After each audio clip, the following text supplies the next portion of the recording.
गिरीश महाजन यांच्याकडून एकनाथ खडसेंना नोटीस पाठवण्यात आली आहे। खडसेंविरोधात अब्रू नुकसानीची नोटीस पाठवली। खासगी आयुष्यावर आरोप केल्यामुळे गिरीश महाजनांच्या वकिलांकडून खडसेंना नोटीस पाठवण्यात आली आहे।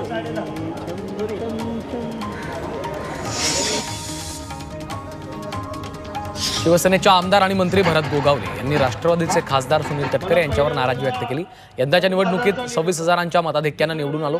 जर सुनील तटकरे यांची साथ मिळाली असती तर आणखी 4-5 हजारांनी मताधिक्य वाढले असते, अशा शब्दात गोगावले यांनी तटकरेंनी निवडणुकीत मदत न केल्याचं देखील म्हटलं।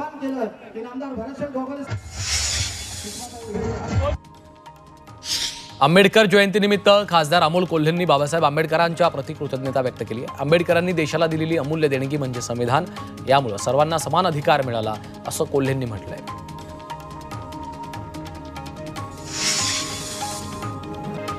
भिवंडी निजामपूर शहर महानगरपालिकेनं नागरिकांसाठी एकाच QR कोडमध्ये विविध सुविधा उपलब्ध करून दिल्यात। प्रशासनाच्या कामकाजाच्या दृष्टिकोनातून पारदर्शक आणि गतिमान प्रशासन राबवण्यासाठी आयुक्तांनी हे पाऊल उचललं।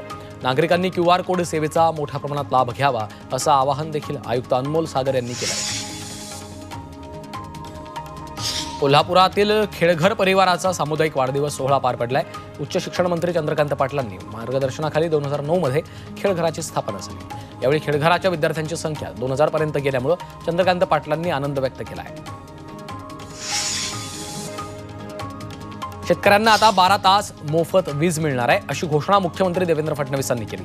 शेतकऱ्यांना डिसेंबर 2026 पर्यंत मोफत वीज दिली जाणार असून राज्यातील 80% शेतकऱ्यांना मोफत वीज मिळेल, अशी माहिती फडणवीसांनी दिली आहे।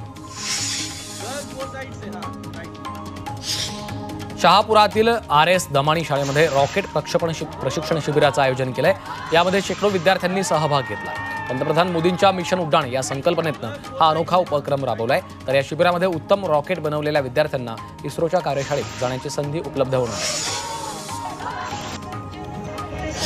गोंदियाच्या नवेगाव बांध इथं शिवाजी महाराजांच्या जीवनावर आधारित महानाट्याचं आयोजन केलं। महानाट्यामध्ये शिवाजी महाराजांचं शौर्य, बुद्धिमत्ता आणि स्वराज्य स्थापनेचा प्रेरणादायी इतिहास सादर केलेला आहे। महानाट्यामध्ये 150 कलाकारांनी सहभाग घेतलाय।